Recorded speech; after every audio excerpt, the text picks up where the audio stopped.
pretty much. Okay.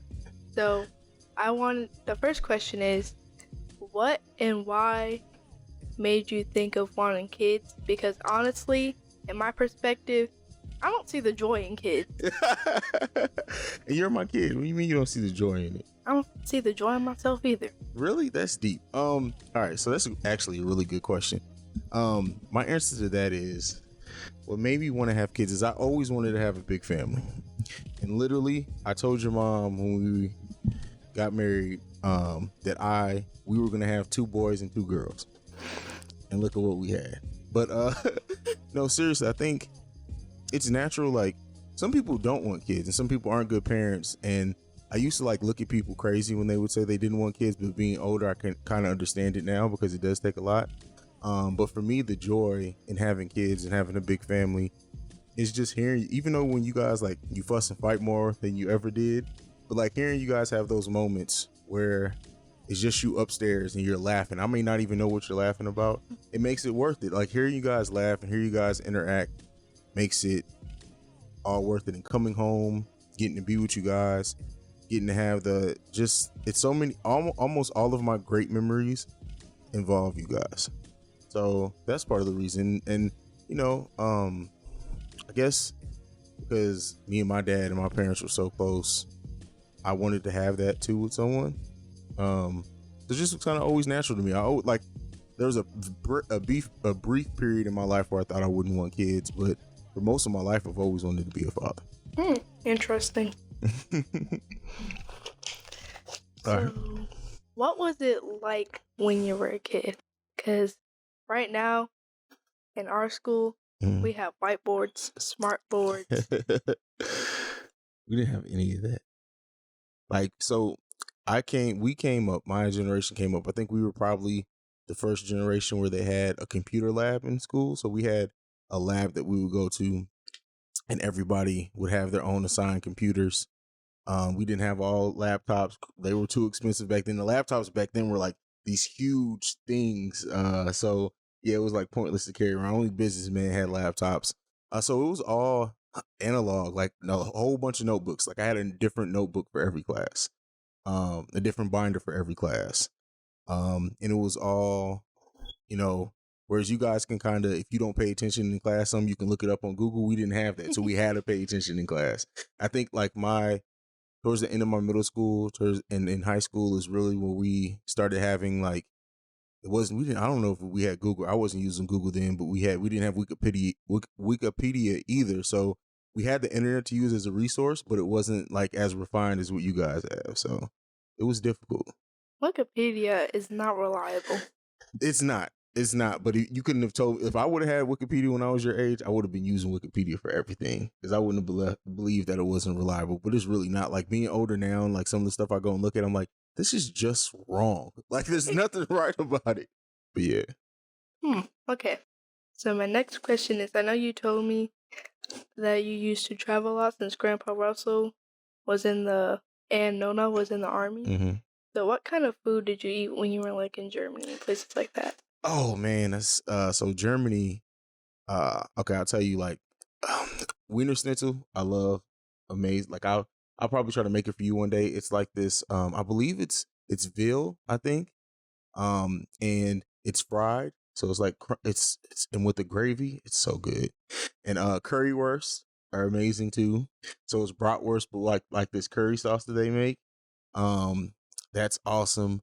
Then we had, oh my god, so all my German family who watches and listens from Germany may understand this, but we had this thing called spaghetti ice cream. And so it wasn't spaghetti flavored, it wasn't spaghetti noodles. So what they would do is they would take this ice cream and they would press it through this thing to make it look like spaghetti, and then this strawberry sauce to make it look like the spaghetti sauce. Oh my god, it was so amazing. That's what I loved in Germany. Those are like my 2 favorite things that I loved in Germany. And the bread in Germany, broche, is so amazing. This is like hard on the outside, but it's really soft in the middle. It's kind of like the texture of like it doesn't taste anything like a pretzel, but like a pretzel is kind of like the big pretzels, not the bag pretzels, are crusty on the outside but warm in the middle. It's like that, and it was amazing. Then in Italy, that's where I discovered my love of calamari. So we lived in Vicenza, Italy, which is in northern Italy, but we would get a lot of seafood fresh there. So like that's when I started like liking calamari and squid and stuff. It's amazing. So, That's a lot of food yeah. that. Never mind. Well, you'll get to experience it one day. I actually think I looked it up one time. You know, we have German Village here, and I think they have a place that does the spaghetti ice cream. So I'll take you to get some. Oh, that sounds nice. All right, cool. Oh yeah. How did you meet mom? Like, I know you guys were like in high school or something like that, but how did you meet her? Okay, so all right, you're old enough to hear this story now. So the first time I ever saw your mom, I was sitting at lunch with my friend Darius and Uncle Brian, you and Dewan, and literally I saw your mom walking up these steps, and I'm like, who is? Because I was still new to the school, so I asked them, I'm like, who is that? My friend Darius was like, all right, I'll find out for you, because he didn't know her either. So the next, maybe later that day, he was like, fool, you stupid. I'm like, why? He was like, she rides your bus. And I was like, what? But keep in mind, so I never really rode the bus consistently. Like, I would like ride back. I think took the bus to school, but I always ride back with my friend Nino in his car because he had a car. I just, and in the mornings back then, I wasn't paying attention to nobody. So then I did ride the bus home purposely. And then I don't know if she said something. She probably said something to me because I was super quiet. And that's how I met your mom. Wow. A bus story. That's the first. So with the coronavirus thing going around, how has that affected you? Because I know it's affected me by me wanting to be around you guys more, which I never used to really do that when I was in school. Because school, it's like jail, but you're learning. Well, I always tell you what school is meant to get you prepared for real life. When you look, you want me to break it down for you why that's true? Sure. Okay. So while everything isn't applicable to real life once you get older, because I'm always wanting to be honest with you, a lot of what you learn in school you won't need once you get in real life. Especially like it's true. It's true. Most of it for most people you don't need once you get out of school, but it sets the foundation. This is how you get up on time early to go to school. You get out of school at a certain time. That's work, right? Then you have gym in school, right? I think we're supposed to get at least an hour of physical activity in every day. Why you don't get an hour, that's teaching you to get some physical activity in every day. You're structured. You have to pay attention, meaning you can't just do whatever you want to do. So school, there's rules in school, which is applicable to staying out of jail when you get older. So it's all to really set you up. Yes, you do learn stuff, and I don't want to take away from the learning aspect of it, because especially I have a lot of teachers that listen to this, but it's made for you to learn, but it's also made to provide a foundation for you for when you get older. But I'm sorry, I completely took over your question. Your question was, how has coronavirus affected me? Yes. I think I may be a germaphobe after this. My hands are so crusty because I wash them all the time now. But outside of that, like I lose track of days. Like yesterday, I thought was Saturday until like noon, and then so now that's thrown me off because I felt like today has been Sunday all day and it's Saturday when we're recording this. And I think also it's made me have a new appreciation for teachers in school, because dealing with you guys all day every day is a task. It really is. And not you so much, because you're at the point now where you're basically self-sufficient, and I appreciate you for that. But your brother and sister, Lord have mercy. Like the fact that Lana will go all day not eating and then get mad that somebody didn't tell her to eat is like ridiculous. Like, didn't tell me to eat. Yeah. So I think also like just like the little things, like as much as I love being at home, because I love, I'll stay at home all day. Like hell, I built a whole studio in the basement because it's all my interest down there. And between that, video games and sports, like I can stay home all day. But being forced to basically stay in the house has completely, like I don't think there's ever been a time in my life where I've literally been stir crazy. But now I have, like, just getting out to take out the trash is like, thank God I'm outside. So yeah, how has it affected you? Like I said, I miss my friends because they were pretty much the only people that actually made me want to go to school. Mm-hmm. Because without them, if I was like a loner person, I'd be down here, but I'm up here. Mm-hmm. So they kind of like really inspire me, not inspired, but made me want to go to school to have something to look forward to. Because at lunch we have our own table, and if any boys take over that table, we will annoy them to death, and they will leave. Oh, you're so funny. All right, fair enough. What else you got for me? Well, I've also been kind of stir crazy. Because Alan is a big deal. But, like yesterday, I was not feeling him. Like, I was not vibing with him. Me and him were like, I don't know what that was. Anywho. Yeah, but today we were having fun. We were playing hide and seek and stuff. And it's like, sometimes you need a break from people. Like, I want a break from Alana. Yesterday was not my connection with siblings day. Like, I wasn't connecting with anybody. I wanted to be alone in my room. But it was probably because I'm tired. But, like, also, I've been more bored. Yeah. If anything. Yeah. Luckily, I got Animal Crossing early, and I have been whole. Well, and I think that's a lot how, like, me and you are alike, because I think me and you both, for us to recharge, we have to be by ourselves. Like, I can't recharge being amongst people. And I know that sucks sometimes, especially as the parent, to be like, sometimes I just, like, that's part of the reason why, like, having my lane of, like, recording and podcasting really has helped me. Because before I had that, because, you know, I go in the basement, and that's really like my hour to just be by myself. And I also get to talk stuff out and work on stuff. So it's like gets everything out in that instance. But like before then, that's why I would have like times where I kind of like block and zone it. Like there's so many times where like you guys can be right around me talking and I won't hear anything you say, because I have to do that to kind of recharge and regroup myself. So like it's helped me be better to cope with that. And that's something I'm going to talk to you about in the next segment when it's my turn to ask you some stuff. But yeah, it's funny how much alike me and you are with that type of stuff, because I cannot be around people all the time. And that's not offense to anybody. Like I love you guys. I love my family dearly, but it's just like I just need a second to me from time to time. Yeah. What was my next question? Oh yes. My next question was, what was your first time, or like, have you ever cursed in front of your parents? Because the first time I cursed, it's not really even a curse word, but like we were playing Mario Kart and I said the H word. You said hell? Yeah, I said the H word. I said the H word because Alan did something, and I was like, "You little cheater! What the H?" I think I don't think I ever really cursed around. Okay, I'm gonna be 100% honest. So I hope I don't offend anyone with this, but like, okay, so I didn't say nigga around my parents.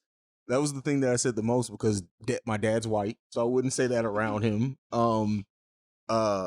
I think damn was probably, and mainly because that's like my mom's go-to word. With, you know, that's your known as go-to thing with everything. Damn. So I think it was probably damn, and knowing me, it was. I remember now. No, we had a dog. His name was Chandler, and yeah, after Friends. I don't know if you know what that is, but his name was Chandler, and he did something. I'm like, that badass dog, and Nona looked at me like, what? Why'd you say that? I'm like, because he is bad, but the ass part is slipped out. So I think that's my earliest memory of cursing around my parents. I do know what Friends is, but my friend Sarah, she watches it a lot. I don't know what the joy in it is. I haven't watched it yet, but I probably should, because I'm saying it's trash. Well, I'm not saying it's trash, but I'm saying I don't see anything that people would like in it, even though I haven't watched it yet. It's like somebody saying they don't like pineapple on pizza, even though they haven't tried it yet.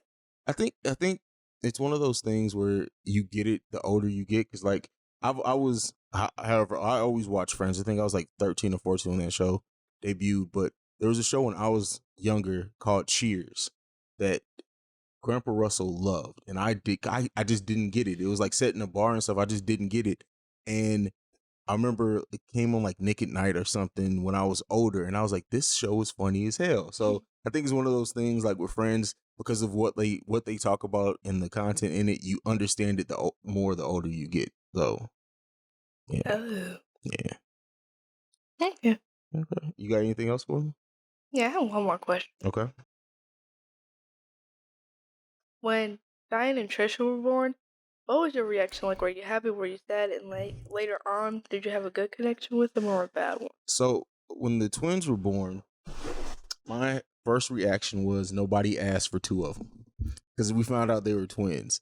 But then after that settled, I was like, I had in my mind, I said, there's going to be one boy and there's going to be one girl. I'm going to have a little brother and a little sister. And that carried me through forever. I'm like, I'm going to have a little brother. I'm going to have a little sister. No one could not tell me that one was going to be a boy and one was going to be a girl. And then when it was two girls, I was like, God damn it. But after that, I think because like I was thrust into helping take care of them so early on that, yeah, I always enjoyed being an older brother. We didn't start getting into it until they got older and they started getting crazy. But yeah, so I always enjoyed being an older brother. I always enjoyed taking care of them. Like things that you don't have to. I know we put a lot on you, but like, you know how like you have to watch your brother and sister for like an hour or two after school sometimes. Um, so at your age, Grandpa Russell and Nona would go on like whole weekend trips and leave me with Shine and Patricia. Yeah. So just imagine that. Imagine me being like, all right, I'm out. And like you have Friday, Saturday, and Sunday, you have to cook, clean behind them, take care of them, get them to listen to you. Like imagine that. That's what I had to do. I can't imagine that because Alan is just so extra. He doesn't listen to anybody. Yeah. Alan is a unique case, but like, and then that was before tablets and shit. So I couldn't even give like the twins a tablet and be like, here, go sit down and watch YouTube for an hour, because we just didn't have that. So yeah, I actually had to babysit them. So yeah, but I always enjoy being like, I think you do too. Even though you get annoyed because they don't listen to you, I think you enjoy being an older sister. That's debatable. Okay, you're protective over them though. Yes, I am. Okay. What else you got for me? Oh yeah, because I remember this one time you said that Nona would like say, yeah, call me like Grace. or change the channel, even though it would be like right next to them. How would you feel, and like, was it often? Like, was it every 2 seconds? It wasn't every, so it honestly, it wasn't like every 2 seconds. It probably only happened like once every couple of weeks. But it would be annoying just because like I'm playing Nintendo 64, minding my business, and all of a sudden, cord, and I'm like, all right, here I come. I'm getting in there. I'm like, what's up, mama?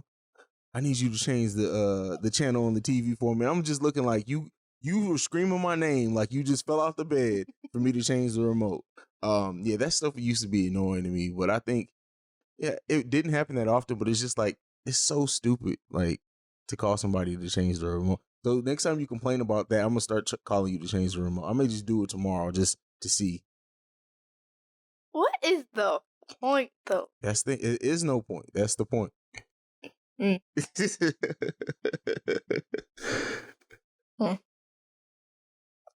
love you. But okay, anything else? What are we doing? Okay.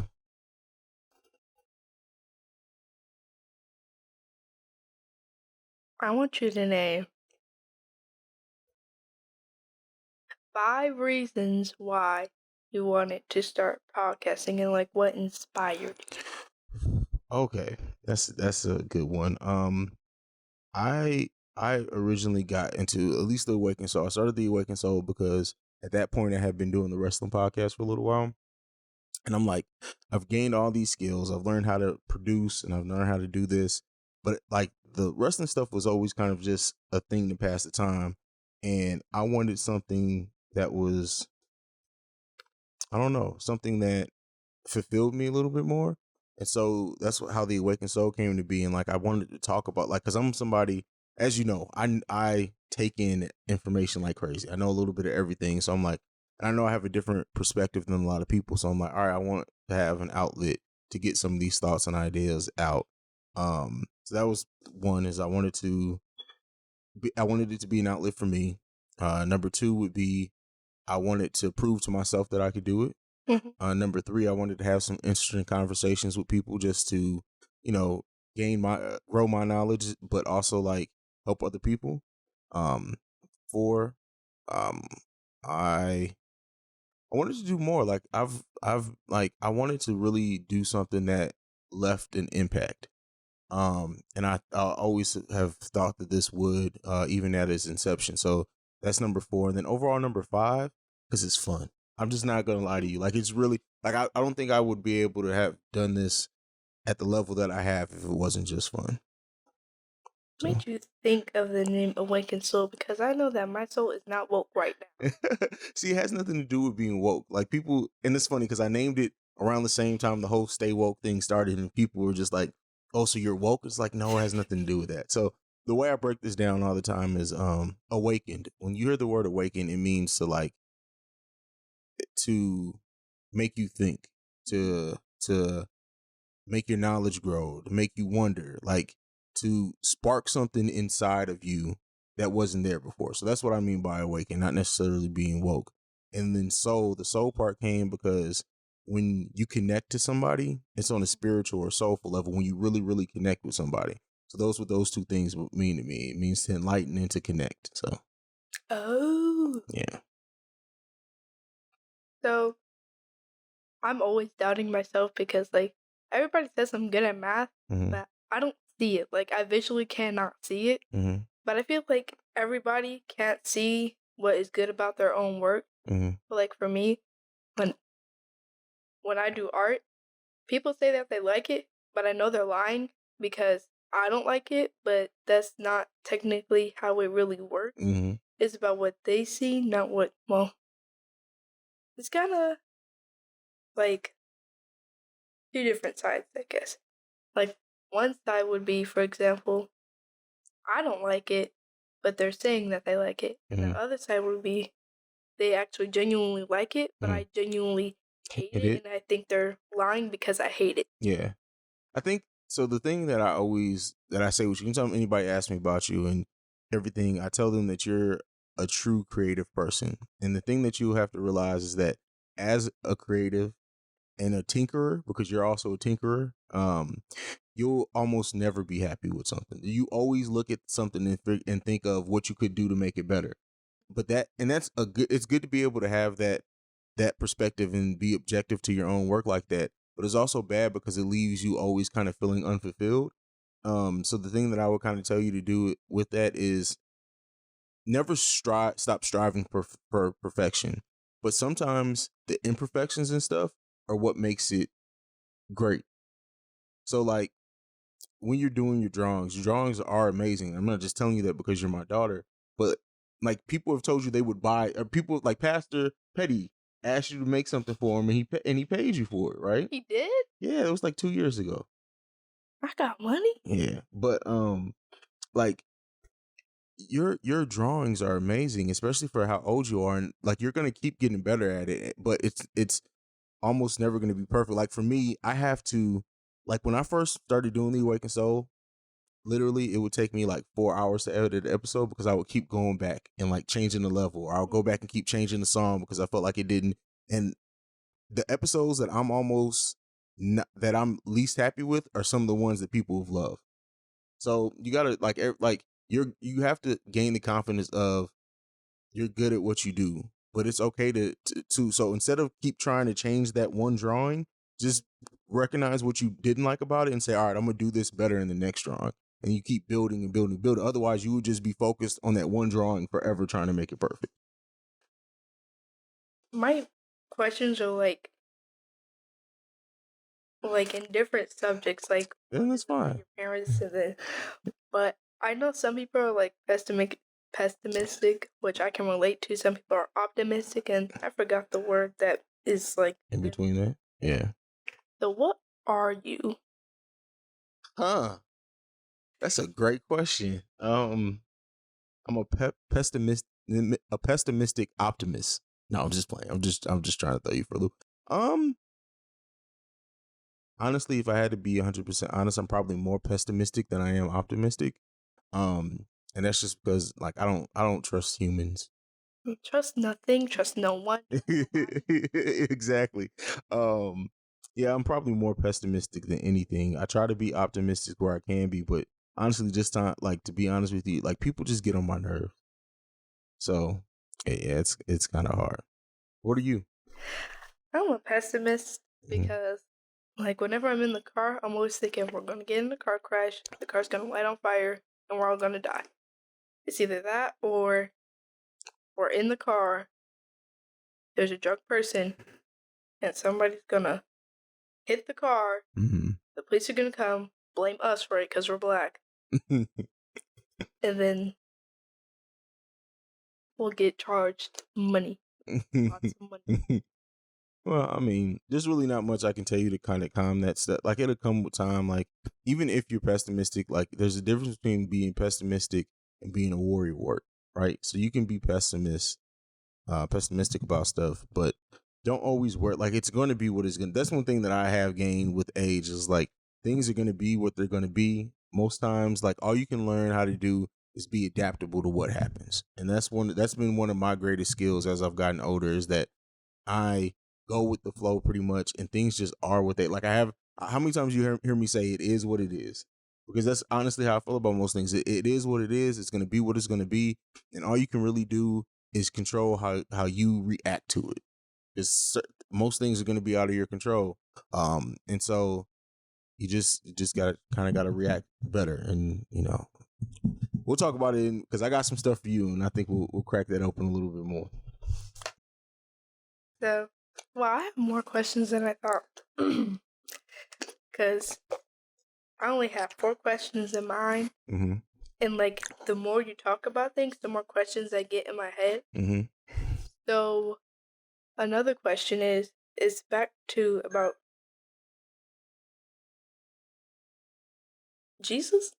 It's back to your parents. Mm-hmm. Not really your parents, but like your lifestyle. Yeah. So how would you dress? Cause like I'm a very fashionable person, Mommy Yeah. told me, and like I like to try and mix things up and try and make it look good, Mm-hmm. like with belts and other accessories and stuff like that. So how did you really dress in school, or did you have like a dress code? So I was never the accessorizer like you are. Like I always watches. Like I used to have a huge watch collection. Um, I think more so I was fashionable, but my fashion at the time was like thuggish. Like I wore baggy pants and big shirts and bandanas. I used to always have a blue bandana wrapped around my wrist. Don't ask me about that. Um, so yeah, like you gotta keep in mind too. I grew up in Europe, so the fashion is a little bit different there. A lot of what is coming over now was like in Europe back when I lived there in the early 2000s. Um, so yeah, I just don't care. Like I've gotten to that dad place where literally, if I could just survive off basketball shorts and t-shirts every day, like the worst thing that could ever happen to me is working from home, because I would never own like regular clothes ever again. Hmm.